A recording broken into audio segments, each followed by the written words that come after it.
الشيطان الرجيم بسم الله الرحمن الرحيم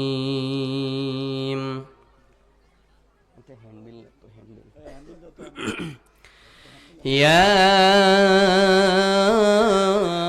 أيها الذين آمنوا قوا أنفسكم وأهليكم نارا وقودها الناس والحجارة وقال رسول الله صلى الله عليه وسلم ألا كلكم راع وكلكم مسؤول عن رعيته صدق الله العظيم وصدق رسوله النبي الكريم আলহামদুলিল্লাহ। শোলমারি দারুস সুন্নাহ হাফিজিয়া মাদ্রাসার হাফিজ ছাত্রদের দস্তরবন্দি উপলক্ষে 2 দিন ব্যাপী এক বিশাল ওয়াজ মাহফিলের আজ প্রথম দিন, প্রথম রজনী, প্রথম অধিবেশন। আজকের এই ঐতিহাসিক মাহফিলের সম্মানিত সভাপতি, প্রধান অতিথি সহ সম্মানিত ওলামা ইকরাম ও উপস্থিত প্রিয় মুসলমান দিনদার মুত্তাকি ভাই ও বোনেরা, আমরা সকলেই সর্বপ্রথম সেই মহান রবের দরবারে শুকরিয়া জ্ঞাপন করছি যে মহান রব আমাদেরকে ইশার সালাত জামাতের সাথে আদায়ের পরে আজকের এই তাফসীরুল কোরআন মাহফিলে কোরআন ও হাদিস থেকে কিছু কথা বলা এবং শোনার জন্য যে মহান রব আমাদেরকে তৌফিক দিয়েছেন, সুযোগ দিয়েছেন, এজন্য সেই মহান রবের দরবারে শুকরিয়া আদায় করি। আমরা সকলে পড়ি আলহামদুলিল্লাহ। লক্ষ কোটি দরুদ ও সালাম বর্ষিত হোক প্রিয় নবী মুহাম্মদুর রাসূলুল্লাহর উপরে, সকলে পড়ি সাল্লাল্লাহু আলাইহি ওয়াসাল্লাম।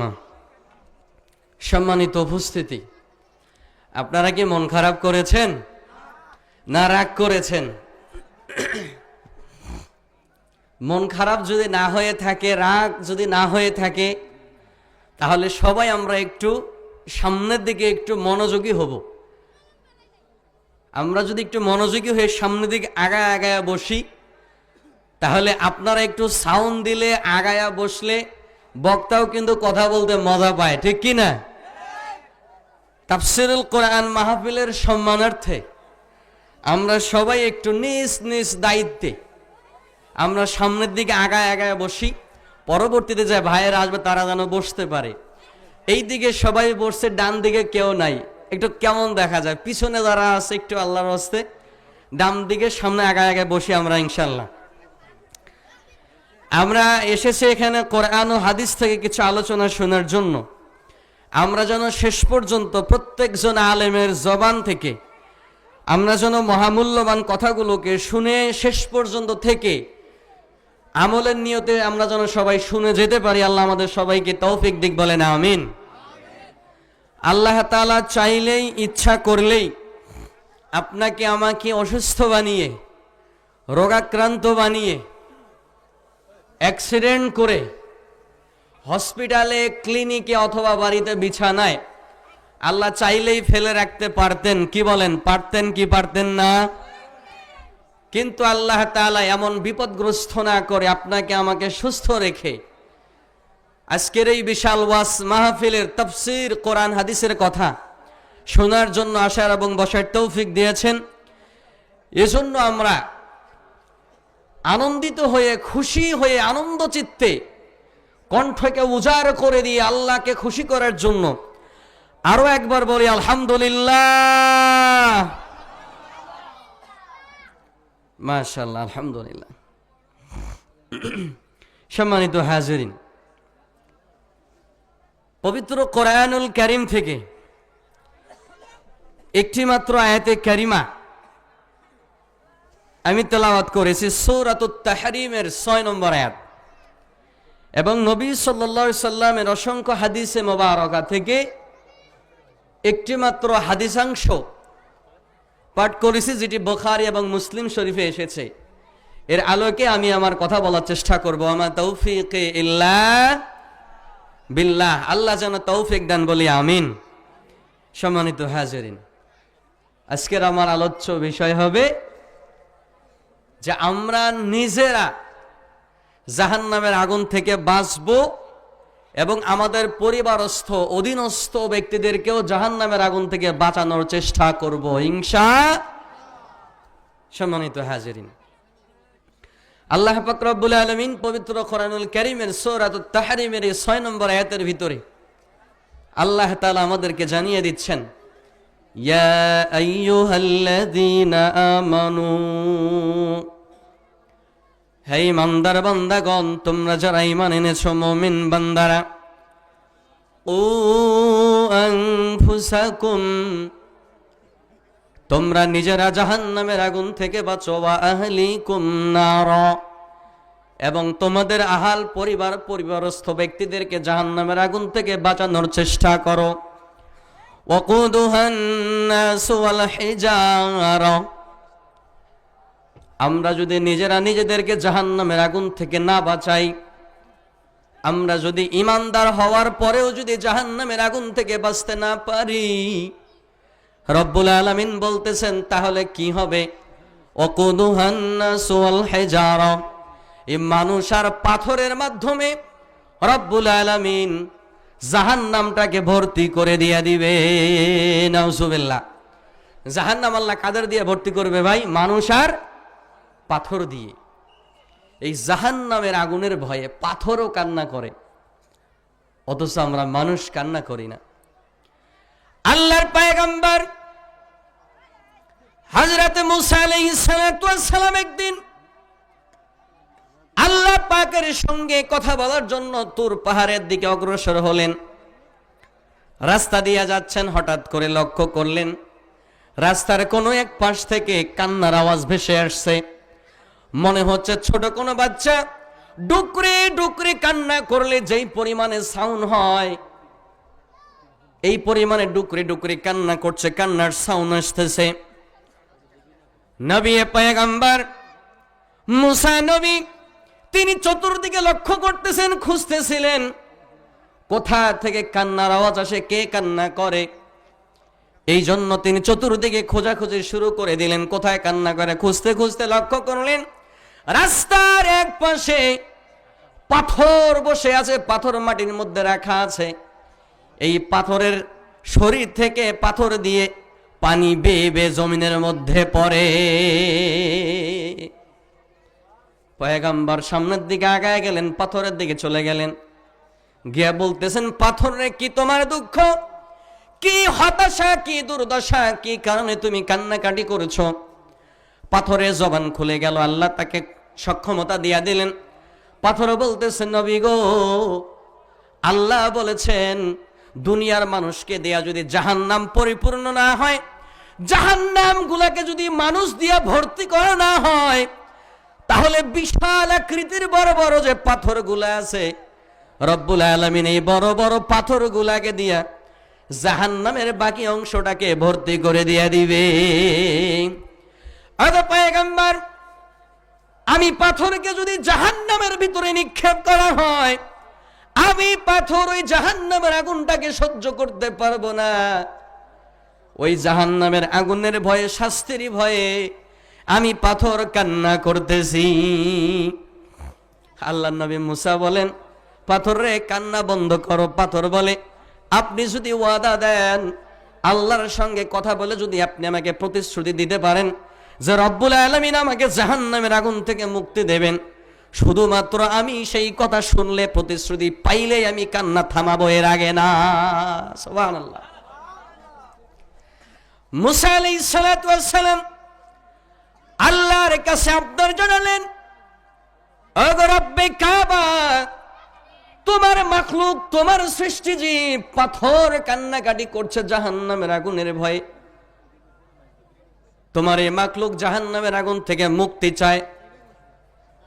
আল্লাহ গো, চোখের পানি ফেলে ফেলে দিয়া কান্না করতেছে পাথর, দয়া করে মায়া করে আপনি পাথরদেরকে মাফ করে দেন।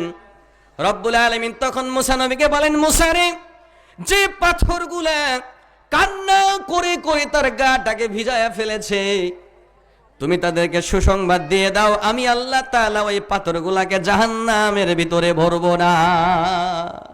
সুবহানাল্লাহ।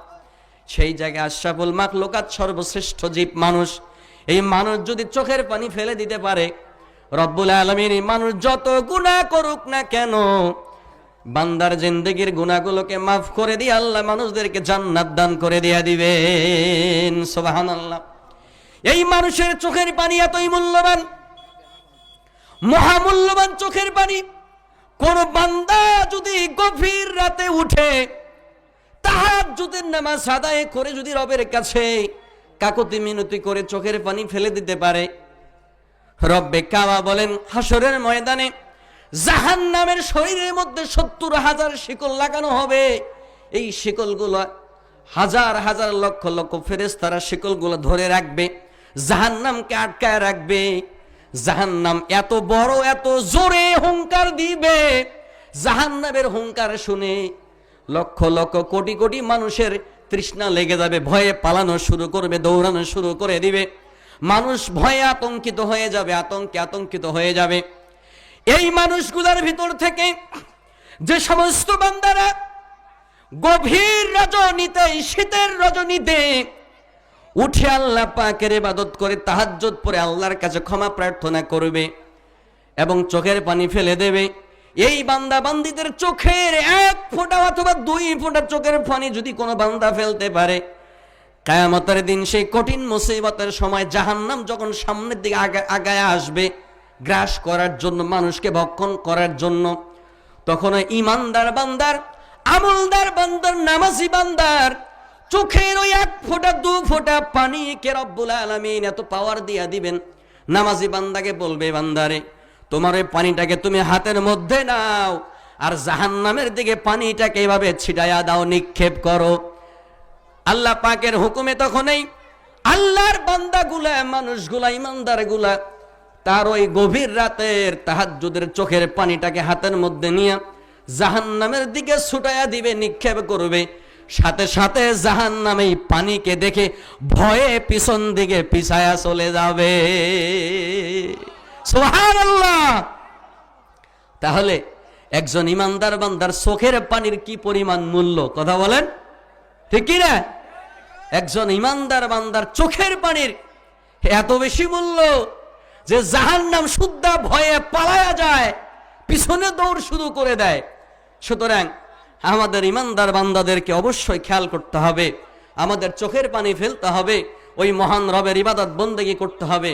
সম্মানিত হাজিরিন, আল্লাহর নবী সাল্লাল্লাহু আলাইহি ওয়াসাল্লাম বলতেছেন যে দুনিয়ার মানুষেরা, আমার উম্মতেরা শোনো, আলা কুল্লুকুম রাইন ওয়া কুল্লুকুম মাসউলুন আন রাইয়াতিহি। এ দুনিয়াতে আল্লাহ যতগুলা মানুষ পাঠিয়েছেন, প্রতিটা মানুষকেই আল্লাহ তাআলা দায়িত্ববান বানিয়ে পাঠিয়েছেন, প্রতিটা ব্যক্তিকে আল্লাহ দায়িত্ব দিয়েছেন। দায়িত্বহীন কোনো মানুষ দুনিয়াতে নাই। সুবহানাল্লাহ। তার মানে প্রতিটা ব্যক্তিকে আল্লাহ কি দিয়েছেন? দায়িত্ব দিয়েছেন। 1 নম্বরে পয়গম্বর আরবী বলেন, যিনি দেশের শাসক হবেন, সহিহ বুখারী, হাদিসটা সহিহ বুখারীতে এসেছে, মুসলিমেও এসেছে। পয়গম্বর আরবী সাল্লাল্লাহু আলাইহি সাল্লাম বলেন, আল্লাহ তাআলা কাদেরকে কোন দায়িত্ব দিলেন? 1 নম্বরে যারা নেতা হবেন, নেতা। 1 নম্বরে যারা ইমাম হবেন, নেতা হবেন, যারা রাষ্ট্রটাকে যারা শাসন করবে, সমাজকে যারা পরিচালনা করবে। নবী আরবী সাল্লাল্লাহু আলাইহি সাল্লাম বলেন, এই নেতাদেরকে প্রশ্ন করা হবে, তুমি তোমার প্রজা যারা ছিল, তোমার এলাকাবাসী যারা ছিল, এদের সঙ্গে তুমি কিরূপ ব্যবহার করেছো, এদেরকে তুমি কেমন করে পরিচালনা করেছো, জিজ্ঞাসা করবে। ইমাম যিনি হবেন, ইমামকে জিজ্ঞাসা করবে, আপনি আপনার মুসল্লিদের প্রতি আপনি কি দায়িত্ব পালন করেছেন? আপনি আপনার মুসল্লিদেরকে হক কথাগুলো বলেছেন কি বলেন নাই? নামাজের দাওয়াত দিয়েছেন কি দেন নাই? হক এবং বাতিলের পরিচয় মুসল্লিদের সামনে আপনি উপস্থাপন করেছেন কি করেন নাই? হালাল হারামের কথাগুলো আপনি মুসল্লিকে জানিয়েছেন কি জানান নাই? এরপরে আল্লাহ তাআলা পুরুষদেরকে বলবেন, ও সমাজের পুরুষেরা, তোমাদেরকে দায়িত্ব দেওয়া হলো, তোমাদের পরিবারস্থ অধীনস্থ যে লোকগুলো আছে, তোমার স্ত্রী পুত্র সন্তান আদি ছেলে মেয়ে যারা আছে, এদেরকে তুমি তোমার ইসলামের পথে কতটুকুন তুমি পরিচালনা করেছো, এই বিষয়ে তোমাকে প্রশ্ন করা হবে। এরপরে এদেরকে বলা হয় রাখাল। নবীজির ভাষায় প্রতিটা ব্যক্তিকেই বলা হয় রাখাল। আমরা সবাই হলাম রাখাল। একজন পুরুষ তার অধীনস্থ ব্যক্তিদের ক্ষেত্রে রাখাল, একজন নারী তার স্বামীর ঘর সংসার এবং সন্তান আদির ক্ষেত্রে সে তাদের জন্য রাখাল, একজন নেতা তার সমাজের জন্য রাখাল, একজন রাষ্ট্রনায়ক তার পুরা রাষ্ট্রের সমস্ত মানুষদের জন্য রাখাল। রাষ্ট্রনায়ক হইল আমাদের সেবক, আমাদের সেবক।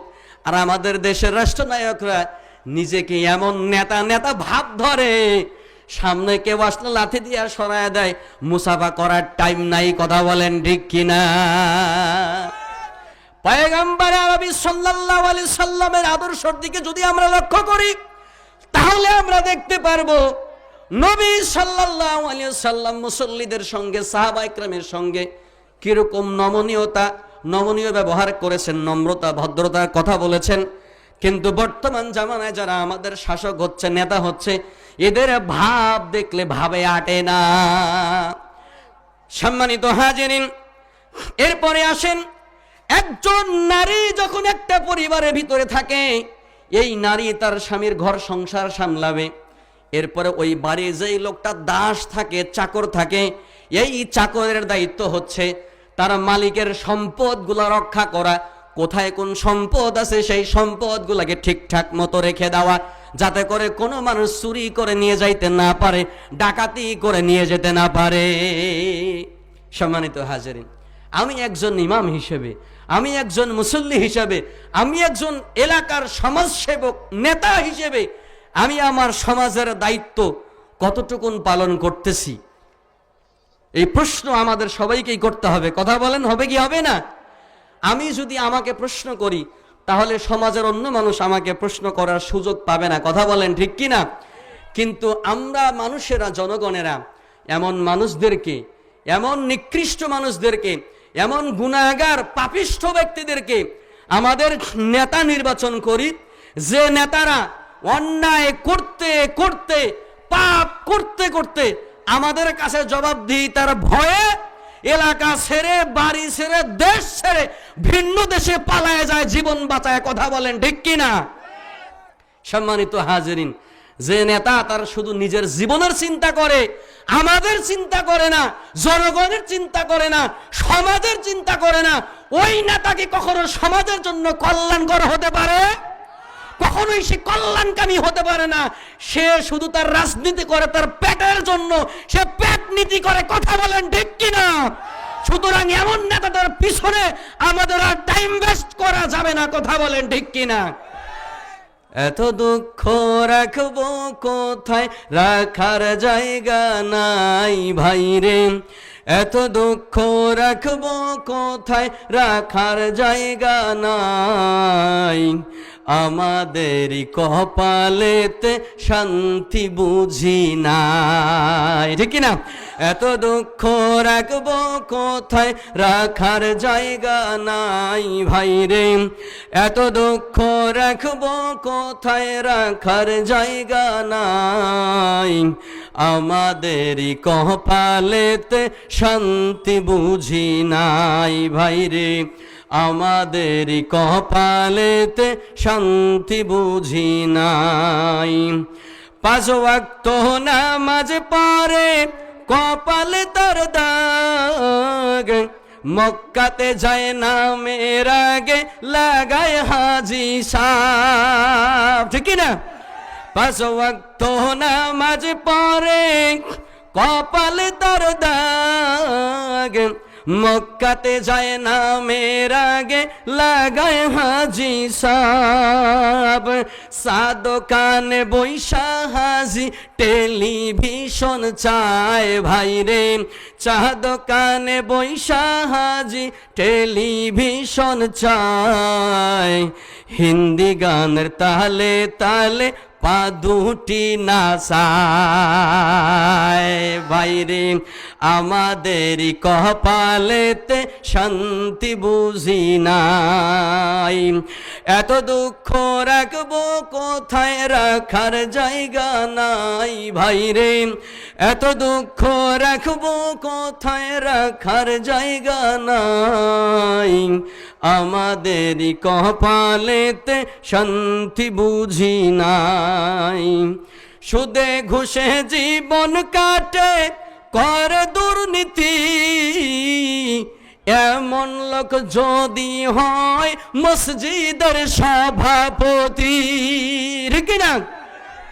সুদে ঘুষে জীবন কাটে কর দুর্নীতি, এমন লোক যদি হয় মসজিদের সভাপতি, উচিত কথা বলতে গেলে মোল্লার চাকরি নাই, ঠিক না?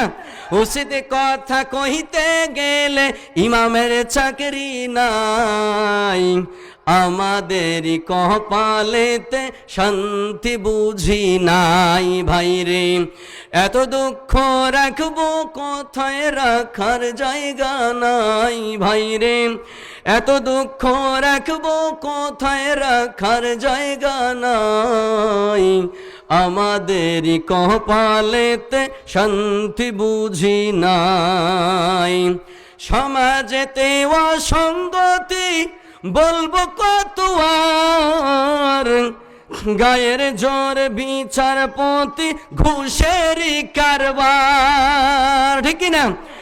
সমাজেতে অসঙ্গতি বলবো কত আর, গায়ের জোর বিচারপতি ঘুষেরই কারবার, টাকার লাগি গরিব দুঃখী বিচার নাহি পায় ভাই রে, টাকার অভাবে গরিব মানুষ বিচার নাহি পায়, আমাদেরই কপালেতে শান্তি বুঝি নাই ভাই রে, এত দুঃখ রাখবো কোথায় রাখার জায়গা নাই ভাই রে, এত দুঃখ রাখবো কোথায় রাখার জায়গা নাই, আমাদেরই কপালেতে শান্তি বুঝি নাই, বড় ছোট নাই ভেদা ভেদে কোথায় মান সম্মান, 10 বছরের পোলায় যদি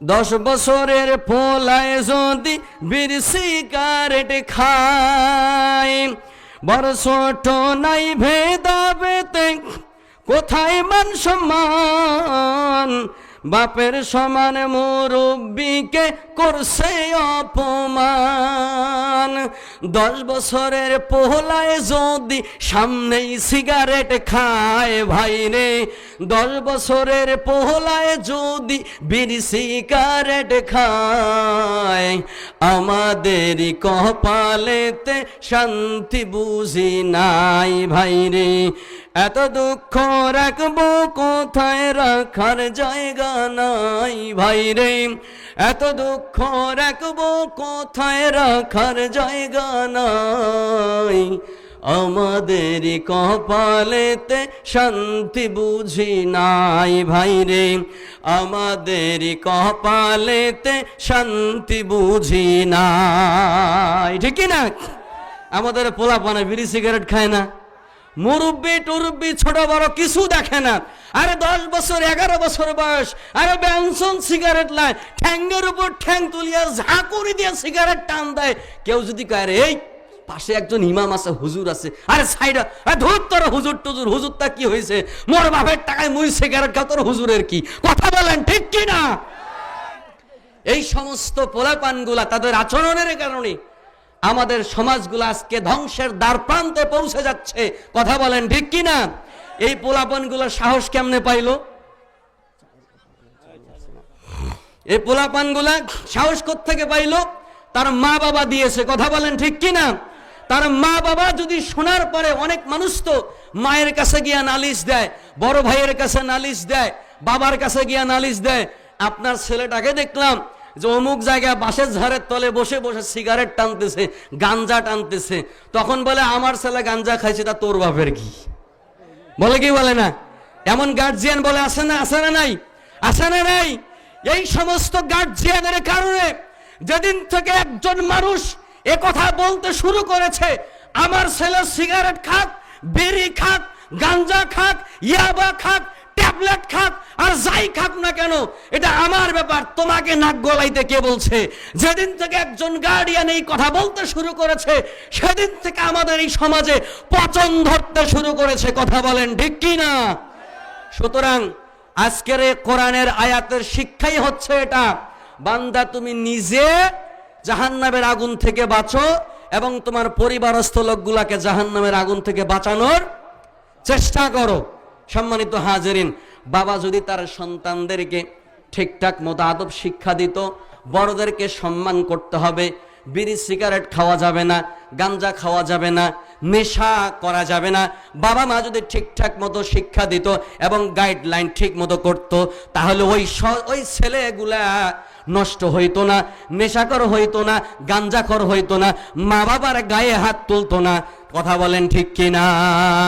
অথচ বর্তমান দুনিয়ার দিকে যদি আমরা লক্ষ্য করি, আমরা দেখব বর্তমান বাস্তবতা হচ্ছে এমন, যখনই ছেলে বিয়ে শাদী করে ফেলে, 1 মাস 2 মাস যাইতে না যাইতে বউ বলে তোমার বাবার সঙ্গে মায়ের সঙ্গে আমি থাকতে পারবো না, হয় তোমার বাবাকে চুজ করো, নয়তো আমাকে চুজ করো, বাপ মা নিয়ে থাকলে আমি তোমার সঙ্গে সংসার করব না। কথা বলেন, বলে কি বলে না? তখন মা হচ্ছে বৃদ্ধ হয়ে গেছে, বাবা তার বৃদ্ধ হয়ে গেছে, চিন্তা একটু করে না। আমি যদি বউকে নিয়ে আলাদা হয়ে যাই, আমার মা তো রান্না করতে পারে না, বয়স হয়ে গেছে, কেমন করে খাবে, কেমন করে রান্না করবে, কেমন করে তার জীবনটাকে সে পরিচালনা করবে, এই চিন্তা ছেলে একটুখানিও করে না। এর 1 নাম্বার কারণ হচ্ছে ওই বাবা সন্তানকে শুধু জন্ম দিয়েছে, টাকা পয়সা দিয়েছে, ভরণ পোষণ দিয়েছে, কিন্তু আল্লাহর দেওয়া শিক্ষা, নবীর দেওয়া সুন্নাহ শিক্ষা, আল্লাহ রসুলের শিক্ষা ওই সন্তানকে শিক্ষা দেয় নাই। কথা বলেন ঠিক কিনা? সুতরাং আল্লাহ পাকের এই কোরআনের কথার বাস্তবায়ন আমাদের করা লাগবে। বলেন লাগবে কি লাগবে না? যদি আমরা এই বাস্তবায়ন করি, আমাদের সন্তানদেরকে আমরা যদি দ্বীনি শিক্ষা দিয়ে এরপরে ডাক্তার বানান, ইঞ্জিনিয়ার বানান, প্রফেসর বানান, যা মনে চায় বানান, কোনো অসুবিধা নাই, কিন্তু আগে আল্লাহর দ্বীন শিক্ষা দিতে হবে। সবাই একটু কালিমা পড়ি, লা ইলাহা সুবহানাল্লাহ আলহামদুলিল্লাহ লা ইলাহা। কি ভাই, কালিমা পড়লে কি গুনাহ হয়? কেউ আঘাত করে? কালিমা পড়লে সব, প্রতিটা অক্ষরে আল্লাহ তাআলা 10টি করে নেকি দান করেন। সুবহানাল্লাহ। একটু পড়ি না, জিকির করি না, লা ইলাহা।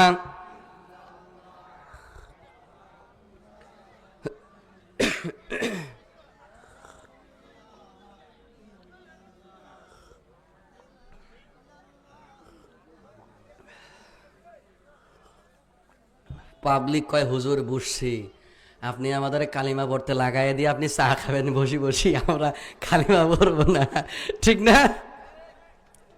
সম্মানিত হাজিরিন, একটুখানি লক্ষ্য করেন, আমরা আমাদের পরিবারের সন্তানকে যদি শুরু থেকে দিন শিক্ষা দেই, ইসলাম শিক্ষা দেই, এরপরে স্কুলে দেন, কলেজে দেন, ভার্সিটিতে দেন, বাইরের দেশে পাঠায় দেন, ডক্টরের ডিগ্রি নিয়ে আসেন, কোনো অসুবিধা নাই, কিন্তু সর্বপ্রথম শিক্ষাটা আমাদের দেওয়া লাগবে আল্লাহর কোরআনের শিক্ষা। কথা বলেন ঠিক কিনা? আল্লাহর কোরআনের শিক্ষা যদি আমরা আমাদের সন্তানদেরকে দিতে পারি, আপনার আমার সন্তান আর যাই হোক জীবনে কোনোদিন সে নেশা করবে না। বর্তমান সমাজটা, বিশেষ করে যুব সমাজ, এই নেশার করাল গ্রাসে এরা আক্রান্ত হয়ে আমাদের যুব সমাজটা ধ্বংসের দিকে চলে যাচ্ছে। অনেক বাবা আছেন লজ্জায় কারো সামনে ছেলের পরিচয় দেয় না, কয় ওটা তো গাঞ্জারু মার্কা পোলা, ওটার পরিচয় দিলে আমার সম্মান থাকবে না, ঠিক কি না? পরিচয় দেয় না যে ওটা আমার ছেলে। কারণ কি? নিজের ব্যর্থতা, নিজের ব্যর্থতার কারণে আমরা সামনের দিকে আগে। যাই হোক সম্মানিত হাজিরিন, আমরা সামনের দিকে আসি। আমাদের সন্তানদেরকে এই নেশার ভয়াবহতা সম্পর্কে জানাইতে হবে, জ্ঞান দিতে হবে, পরিবার থেকেই শুরু করতে হবে। এরপরে আমাদের ছেলে হোক মেয়ে হোক তাদেরকে দিনের পথে চালাইতে হবে। আমাদের মেয়েদেরকেও দিন শেখাইতে হবে। কিন্তু আমরা অনেক মানুষ আছি, আমরা মেয়েদেরকে শেখাইতে চাই না। কয়েকদিন পরে তো স্বামীর বাড়ি চলে যাবে, ওর পিছনে এত টাকা পয়সা খরচ করে লাভটা কি? ও তো স্বামীর সংসার করবে, কি বলেন? এমন গার্জিয়ান বহুত আছে, মেয়েকে শিক্ষা দিতে চায় না। আমাদের রোল মডেল যিনি, আমাদের প্রিয় নেতা যিনি, সারা পৃথিবীর নেতা যিনি, নবীদেরও নবী, রসুলদেরও রসুল, সাইয়্যিদুল কাউনাইন, সমস্ত পয়গম্বরদের পয়গম্বর, সমস্ত নেতাদের নেতা, গোটা পৃথিবীর নেতা জনাবে মুহাম্মদুর রাসূলুল্লাহ সাল্লাল্লাহু আলাইহি ওয়াসাল্লাম তার মেয়েদেরকে এমন ভাবে দিন শিক্ষা দিয়েছেন, এমন ভাবে আচরণ বিধি শিক্ষা দিয়েছেন, যেই শিক্ষার কারণে তার সন্তানেরা কোনোদিন মানুষের সঙ্গে, পরিবারের কারোর সঙ্গে বেয়াদবি পর্যন্ত করে নাই। আমাদের নবীজির ছোট কন্যা, তার নামটা কি বলেন তো? আমাদের নবীর ছোট মেয়ের নাম কি? ফাতেমা। মাশাআল্লাহ। যুবকেরা দ্রুত বলতে হবে। যুবকদেরকে যদি জিজ্ঞেস করা যায় অমুক মুভির নায়কের নাম কি, ধারাম করে বলে দিবেন। তামিলনাড়ুর একদম হিরোর নাম কি, টপ করে বলে দিবেন। সব পারেন। বাংলাদেশের সব নায়ক নায়িকাদের নাম বলতে পারেন, হ্যাঁ, পর্ন স্টারদের নাম বলতে পারেন, সব পারেন। নবীদের নাম, সাহাবীদের নাম, নবীদের স্ত্রীদের নাম, যারা আমাদের রোল মডেল, এদের নাম আপনারা বলতে পারেন না। এটা আমাদের কপাল পোড়া জাতি আমরা। কথা বলেন ঠিক কি না? জানতে হবে, শিখতে হবে। আমাদের পয়গম্বরের ছোট কন্যার নাম ছিল ফাতেমা রাদিয়াল্লাহু তাআলা আনহা। আল্লাহর নবী সাল্লাল্লাহু আলাইহি ওয়াসাল্লাম তার কন্যা ফাতেমাকে তার চাচাতো ভাই আলী রাদিয়াল্লাহু তাআলা আনহুর সঙ্গে বিবাহ দিয়েছেন। একদিন আল্লাহর বান্দী নবীজির কন্যা বাড়িতে খাবার দাবার কোনো কিছু নাই, অনেক কষ্টের ভিতরে আছে, দৌড়ে গেছে বাবার বাড়িতে। আজকে 3 দিন থেকে খাই নাই, পেটের ভিতরে কোনো খাবার নাই, একটু বাবার বাড়িতে যাই সন্তানদেরকে নিয়ে, হয়তো বাবার বাড়িতে কোনো কিছু খাবার থাকতে পারে, সেই খাবারগুলা খাইলে হয়তো আমি একটু পেটের মধ্যে শান্তি পাবো, অন্তরটা তৃপ্তি পাবে। এই জন্য বাবার বাড়িতে গেছে, গিয়া দরজায় নক দিয়েছেন, নাড়া দিয়েছেন। ভেতর থেকে আওয়াজ আসলো। পয়গম্বর আরবি বললেন, কে আছো বাইরে? ফাতেমা বলেন, নবী গো, আপনার কলিজার টুকরা ফাতেমা, আমি দরজাটা খুলে দেন। নবী সাল্লাল্লাহু আলাইহি সাল্লাম তার দরজাটা খুলে দিলেন। খুলে দেওয়ার পরে ফাতেমা ঘরের ভিতরে প্রবেশ করলেন। করার পরে ফাতেমাকে জিজ্ঞাসা করলেন নবীজি, ফাতেমার কি খবর, খাওয়া দাওয়া করেছো না, কি অবস্থা, কোনো সমস্যা? ফাতেমা বলেন, নবী গো, আজকে 3 দিন যাবত আমি কোনো খাবার দাবার পাই নাই, আমার কাছে কোনো খাবার নাই, বাড়িতে তোমার জামাই কোনো কিছু ব্যবস্থা করতে পারে নাই, যার জন্য আজকে 3 দিন যাবত না খেয়ে আমি পড়ে আছি গো। আব্বাজান, আপনার ঘরে কোনো খাবার থাকলে একটু আমাকে দেন। নবী বলেন, ফাতেমা রে, তুমি ফাতেমা আজকে 3 দিন থেকে খাও নাই, আর আমি পয়গম্বর আজকে 7 দিন থেকে না খাওয়া আছি। নবীর কাছে তখন ফাতেমা বলেন, নবী গো, আপনি একজন নবী, আল্লাহর কাছে আপনি যা চাইবেন আল্লাহ আপনাকে তাই দেবেন, কিন্তু নবী হওয়া সত্ত্বেও, নবীদের নবী, রাসূলদের নবী, সমস্ত কুল কায়নাতের সবারই নেতা আপনি। এত বড় নেতা হওয়ার পরেও, এত বড় নবী রাসূল হওয়ার পরেও আপনি 7 দিন থেকে না খায়া থাকেন, আপনার কলিজার টুকরা কন্যা সন্তান 3 দিন থেকে না খায়া থাকে, এটা কেমন কথা গো নবী? আল্লাহর নবী মনের ভিতরে কষ্ট পাইলেন। মেয়ের কথা শোনার পরে বলেন, ফাতেমা রে, তুমি কি দুনিয়া চাও নাকি আখিরাত চাও? এ ফাতেমা, তুমি যদি দুনিয়া চাও তাইলে সামনের দিকে আগাও রে ফাতেমা। সামনে আমার ঘরের ভিতরে জায়নামাজ বিছানো আছে। ও মুসলমান, আল্লাহর নবী ঘরের ভিতরে বসে বসে সুন্নত নামাজ আদায় করতেন, নফল নামাজ আদায় করতেন, আর ফরজ নামাজগুলা শুধু মসজিদের ভিতরে গিয়ে আদায় করতেন।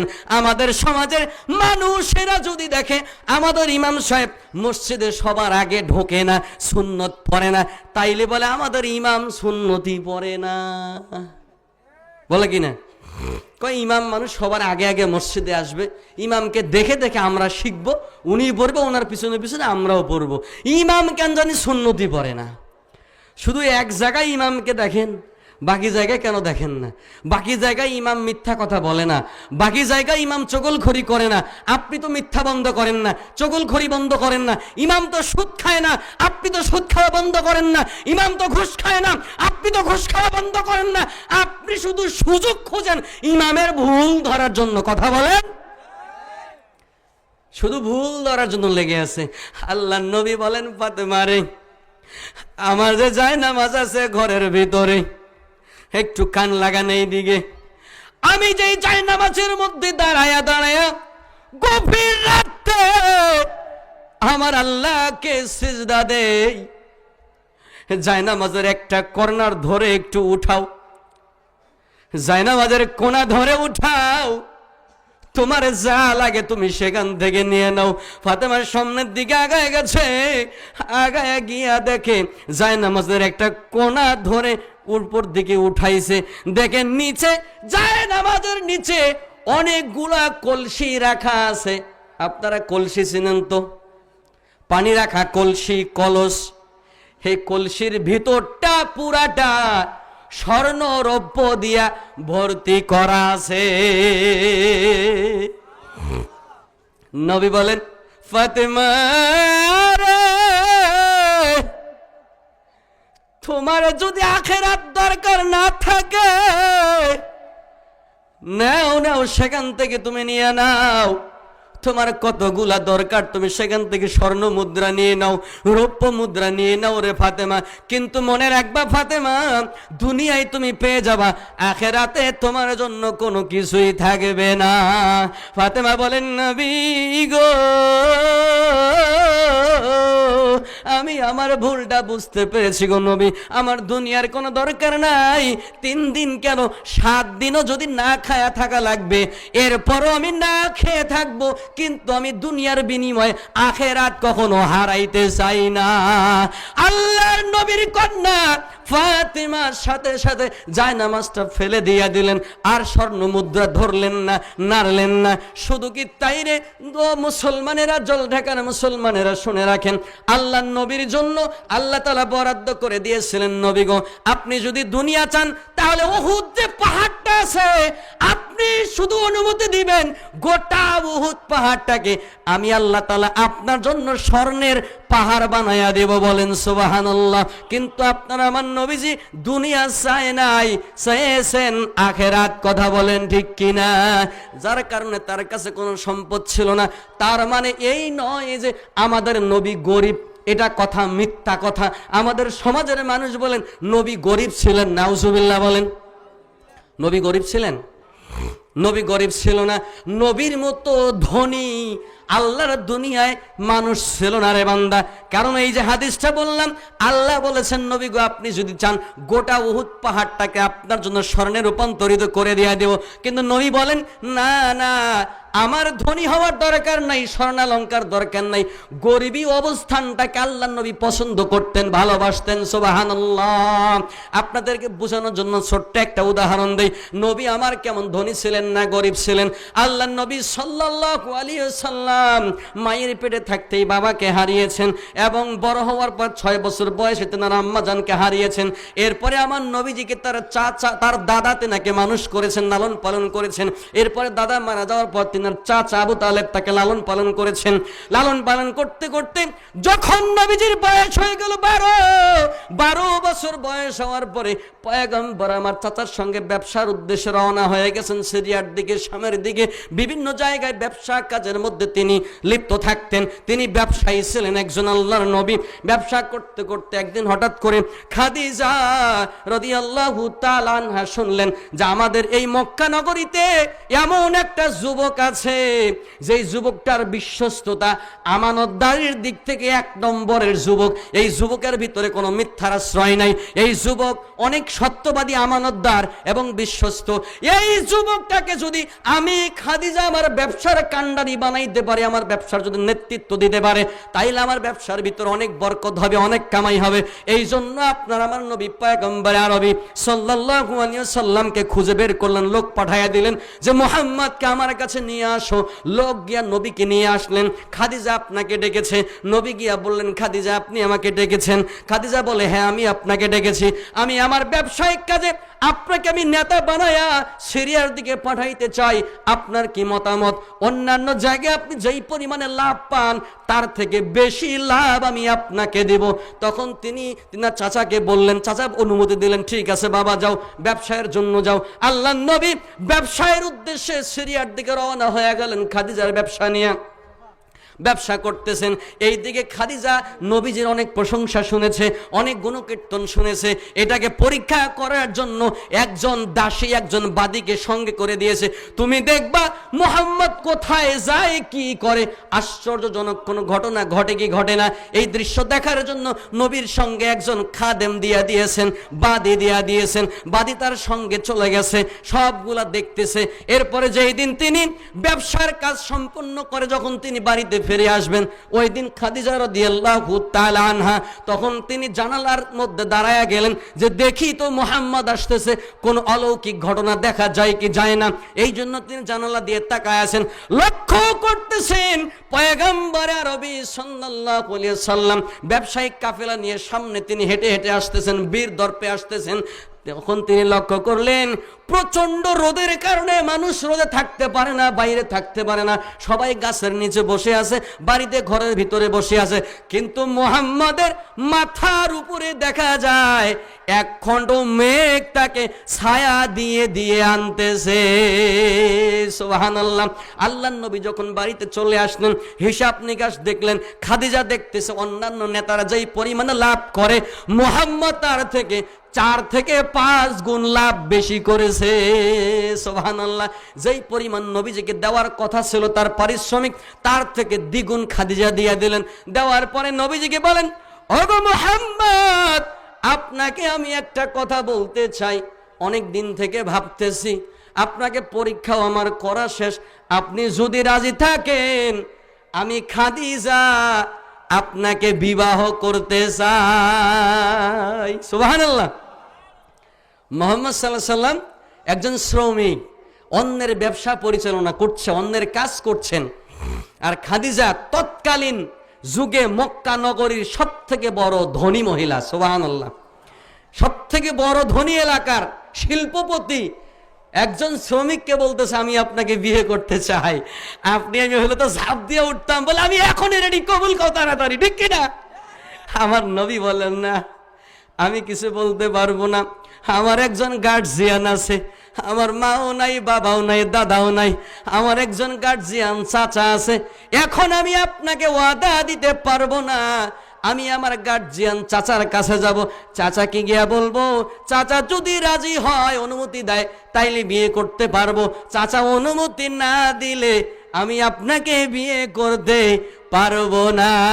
যুবকেরা কান লাগাও, এখান থেকে শিক্ষা নাও। আমার নবীজি কি শিক্ষা দিলেন তোমাদেরকে? বর্তমান জামানায় তো এমন হয়ে গেছে, কোনো মেয়েকে যদি যুবকদের একটু ভালো লাগে, আর হাঁটাও তোর বাপ মাও, মানবে মানুক, না মানবে নাই, চেংড়ি মোর পছন্দ হয়েছে, মুই বিয়াও করি, কোর্ট ম্যারেজ করি, মুই ঢাকা পালাইম। কথা বলেন ঠিক কিনা? আমার পয়গম্বর শিক্ষা দিলেন, ও দুনিয়ার মানুষেরা, না, এটা করা যাবে না। তখনও আমার নবী হন নাই, রসুল হন নাই, তখনও পর্যন্ত আমার পয়গম্বর বললেন আমার চাচাকে আমি বলবো, যদি চাচা অনুমতি দেয়, আমার গার্ডিয়ান যদি অনুমতি দেয়, তাহলে আমি আপনাকে বিয়ে করতে পারবো, এছাড়া বিয়ে করতে পারবো না। চাচার কাছে চলে গেলেন, চাচা, খাদিজা আমাকে বিয়ের প্রস্তাব দিয়েছে, আমি কি করব গো চাচা, আপনি একটু আমাকে বলেন। আবু তালেব বলেন, ভাতিজারে, তুমি কি আমার সঙ্গে মশকরা করতেছো? এটা বলারই কথা, ঠিক না? দেখুন শিল্পপতি একজন শ্রমিককে বিয়ে করতে চাবে, এটা তো মস্কারি ছাড়া আর কিছু না। মুহাম্মদ সাল্লাল্লাহু আলাইহি সাল্লাম বলেন, না চাচা, খাদিজা সিরিয়াসলি আমাকে বলেছে, খাদিজা আমাকে প্রস্তাব দিয়েছে, বিয়ে করতে চায়, আপনি অনুমতি দিলে সম্ভব। তখন চাচা বল, ঠিক আছে ভাতিজা, যেহেতু খাদিজা নিজেই তোমাকে সম্মতি দিয়েছে, প্রস্তাব দিয়েছে, আমিও রাজি, তুমিও রাজি হয়ে যাও, বিয়ে করে নাও। তিনারা চাচা নিজে মুহাম্মদকে সাথে নিয়ে গিয়া খাদিজার বিবাহর মোহরানা ঠিক করলেন। মোহরানা ঠিক করে চাচা নিজে ভাতিজার পক্ষ থেকে মোহরানা দিলেন, বিয়া পড়াইয়া দিয়া চাচা নিজে ভাতিজার বিয়ের খুতবা পড়াইয়া দোয়া করে দিলেন। সুবহানাল্লাহ। স্বামী স্ত্রী হয়ে গেল। তিনারা বাড়িতে চলে আসলেন। আসার পরে মক্কা নগরীতে বদনাম শুরু হয়ে গেল। বদনাম, মক্কার বড় বড় ব্যবসায়ী যারা ছিল তারা নানান কুৎসা রটনা শুরু করে দিল।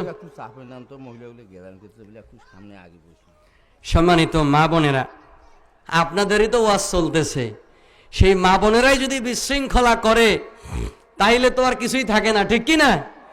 মা বোনেরা, আপনারা আমাদের মায়ের জাতি, বোনের জাতি, আপনাদের মনগুলো অনেক নরম। আপনাদেরকে আমি অনুরোধ করছি, মা, আল্লাহর হস্তে আপনাদের সামনের দিকে আগায় আসেন। পুরুষের তুলনায় মায়েরা অনেক বেশি ওয়াজ শুনে, ঠিক কি না? এজন্য আপনারা আপনাদের পরিবেশটা নষ্ট করবেন না। আপনারা চেপে চেপে বসেন, সামনের দিকে আগায় বসেন। যুবক ভাইরা আপনারাও আগায় আসেন, এই যে অনেক ভাইরা পিছনে দাঁড়ায় আছে, আপনারাও একটু আগায় আসেন। ইনশাল্লাহ কিছুক্ষণের মধ্যে হয়তো দ্বিতীয় বক্তা চলে আসবে ইনশাল্লাহ।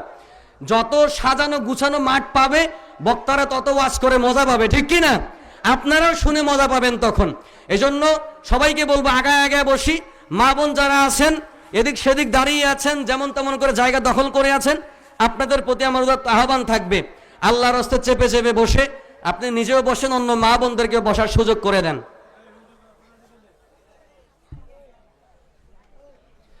আলহামদুলিল্লাহ। কি বলতেছিলাম? নবীজি তার স্ত্রীকে সাথে নিয়ে চলে আসলেন, খাদিজাকে নিয়ে মক্কা নগরীতে। তখন একটা বদনাম শুরু হয়ে গেল, সি সি, খাদিজা এটা কেমন কাজ করলো? খাদিজা একজন তার শ্রমিককে বিয়ে করে বসলো।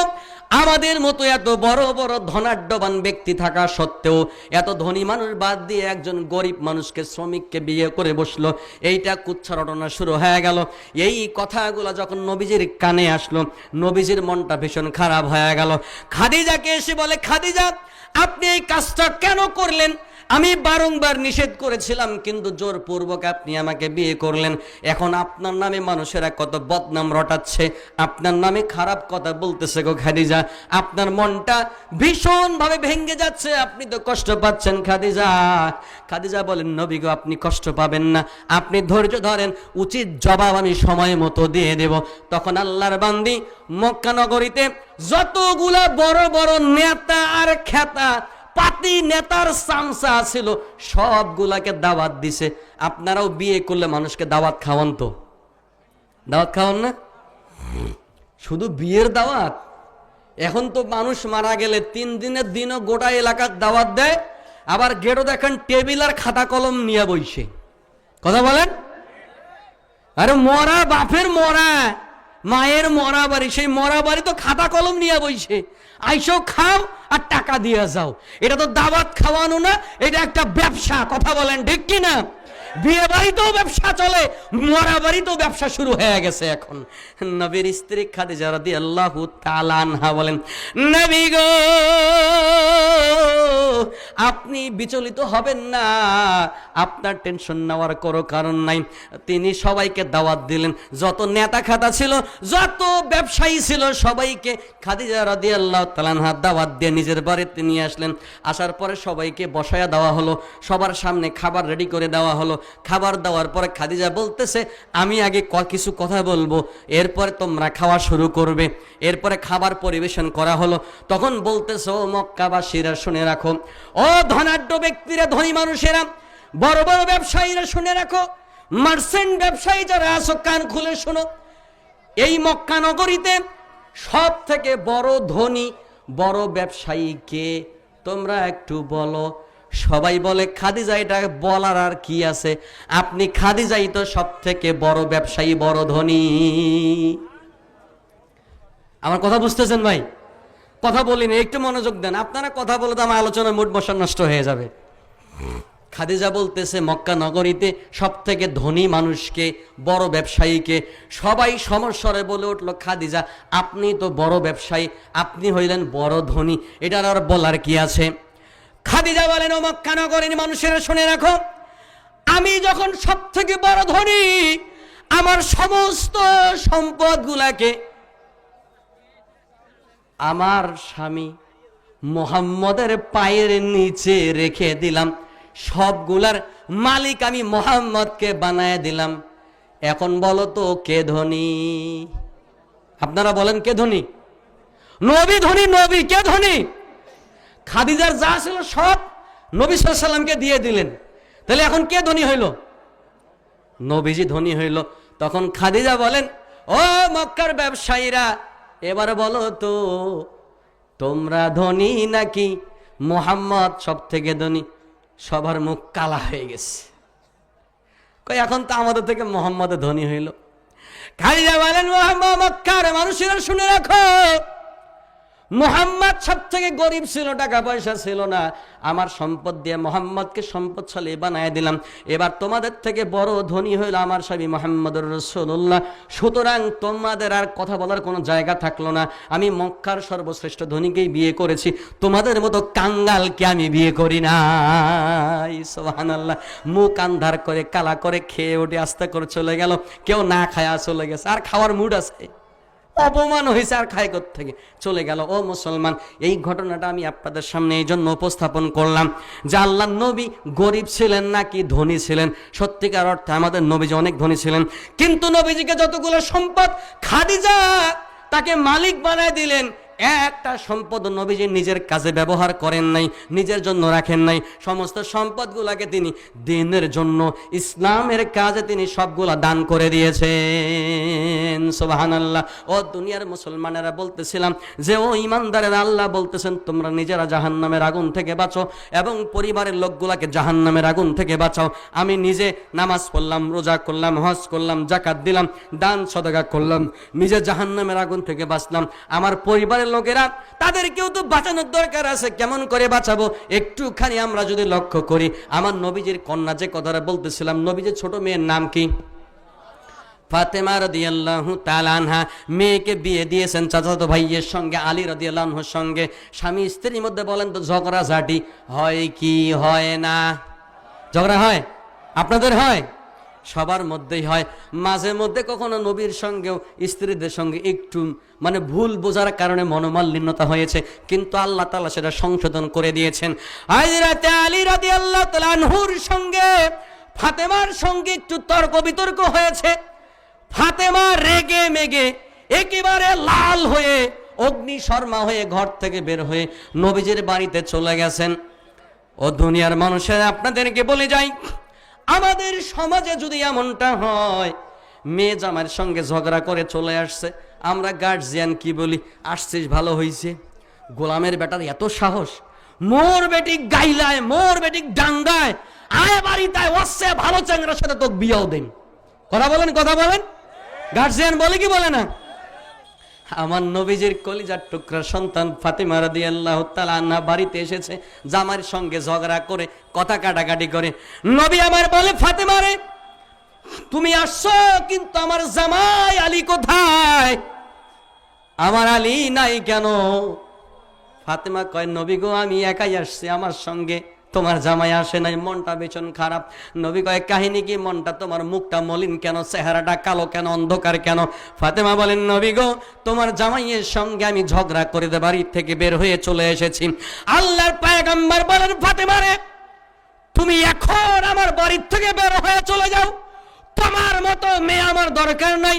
যতক্ষণ পর্যন্ত তোমার স্বামী, আমি রাসূলের জামাই আলী, তোমার প্রতি খুশি না হবে, ততক্ষণ পর্যন্ত তুমি মেয়ে আমার বাড়িতে আসতে পারবা না। সুবহানাল্লাহ বলেন। জামাই খুশি না হইলে তুমি ঘরের ভিতরে আসতে পারবা না।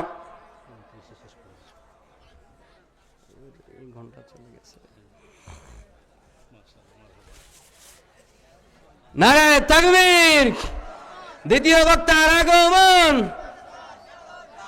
ময়নার বাজারের পক্ষ থেকে লিল্লাহে তাকবীর।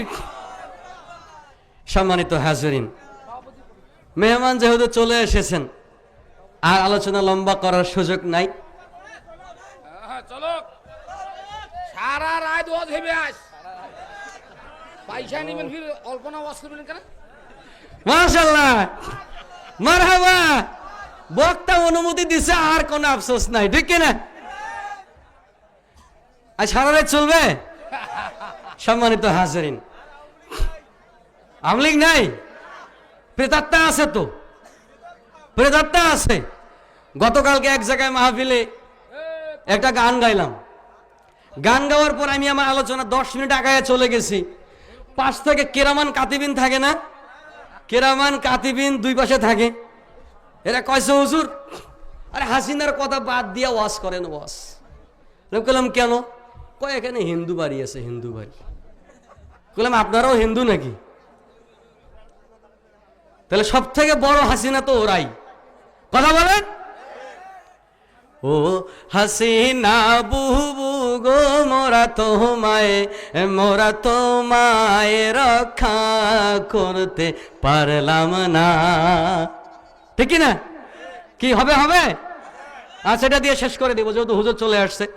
ও হাসিনা বুবু গো, মোরা তোমায় রক্ষা করতে পারলাম না।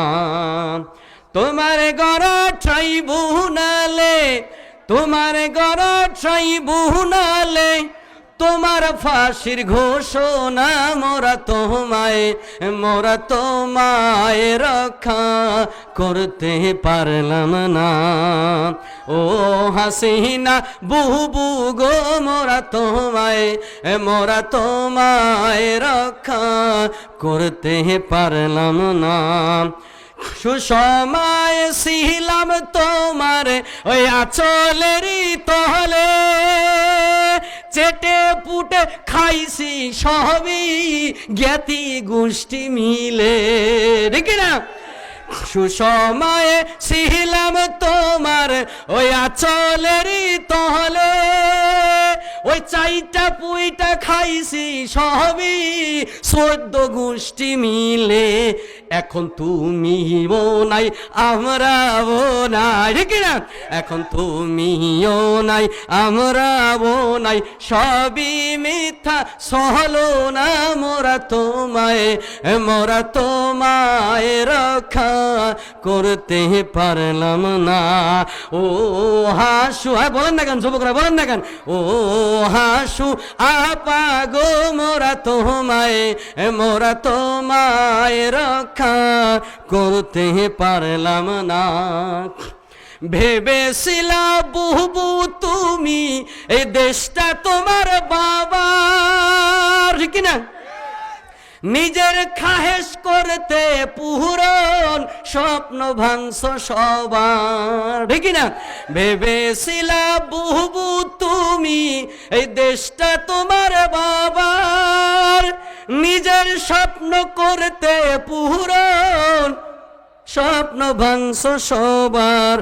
এখন ঠেলা বুঝো জালা বুঝো, ও ঠেলা বুঝো জালা বুঝো, জুলুমের ফল ভালো না। মোরা তোমায় রক্ষা করতে পারলাম না। ও খুনি হাসিনা, মোরা তোমায় রক্ষা করতে পারলাম না। শাসক যখন শোষক হয়ে জুলুমবাজি করে, মাজলুমানের অভিশাপে এভাবেই তো মরে। শাসক যখন শোষক হয়ে জুলুমবাজি করে, মাজলুমানের অভিশাপে এভাবেই তো মরে। এখন তওবা করো, পীর সাউরে ধরো। এখন তওবা করো, পীর ধরো, গুছাও কবর সামানা। মোরা তোমায় রক্ষা করতে পারলাম না। ও হাসুয়া পাগো মোরা তোমায় রক্ষা করতে পারলাম না। ঠিক কিনা? জুলুমবাজি এটা কি করা ভালো? জুলুমের বিরুদ্ধে কথা কোরআনে আছে না নাই? জুলুমের কথা হাদিসে আছে না নাই? ন্যায় বিচারের কথা, ইনসাফ ভিত্তিক সমাজ প্রতিষ্ঠার কথা আল্লাহর কোরআনে বলেন আছে না নাই? সুতরাং কোরআনের কথা হবে, জুলুমের বিরুদ্ধে কথা হবে, মাজলুমের পক্ষে কথা হবে। কথা বলেন ঠিক কিনা? এর জন্য কারো অনুমতির দরকার আছে? সম্মানিত উপস্থিতি, বক্তা যেহেতু চলে এসেছে, আমি আমার অসমাপ্ত আলোচনা, এখনো যে আলোচনা সাজানো আছে এখনো 2 ঘন্টা যাবে ইনশাল্লাহ। যাই হোক, যেহেতু এলাকাতে আছি, আপনাদেরই পাশে শৈলমারি মণিগঞ্জের ডাঙ্গা হাফেজিয়া মাদ্রাসা ও মসজিদের দায়িত্বে আছে আলহামদুলিল্লাহ। আমার বাসা হচ্ছে পঞ্চগড়, হাফেজ মাওলানা রবিউল ইসলাম পঞ্চগড়ি। আপনারা সবাই আমার জন্য দোয়া করবেন, আমি আপনার জন্য দোয়া করবো ইনশাল্লাহ। আল্লাহ আমাদের সবাইকে কোরআন হাদিস মোতাবেক আমাদের জীবনটাকে, আমাদের পরিবারকে, আমাদের সমাজকে, আমাদের রাষ্ট্রকে পরিচালনা করা আল্লাহ আমাদের তৌফিক দিক বলে আমিন। সেই সাথে আমি আমার সময়ের সংক্ষিপ্ততার কারণে অসমাপ্ত আলোচনা এখানেই শেষ করছি। আমি যদি কাউকে কষ্ট দিয়ে থাকি মনে, আল্লাহর ওয়াস্তে ক্ষমা প্রার্থী। কি মনে কষ্ট নিলেন? মন খারাপ করলেন? কষ্ট পাইলে ক্ষমা প্রার্থী আমি ইনশাল্লাহ। ক্ষমা করা যাবে তো ইনশাল্লাহ? আর সঠিক কথা বলে থাকলে আমরা সবাই মানার চেষ্টা করবো। মা তৌফিক ইল্লা বিল্লাহ ওয়া আখিরু দাওয়ানা আলহামদুলিল্লাহি রাব্বিল আলামিন। আসসালামু আলাইকুম ওয়া রাহমাতুল্লাহি ওয়া বারাকাতুহু।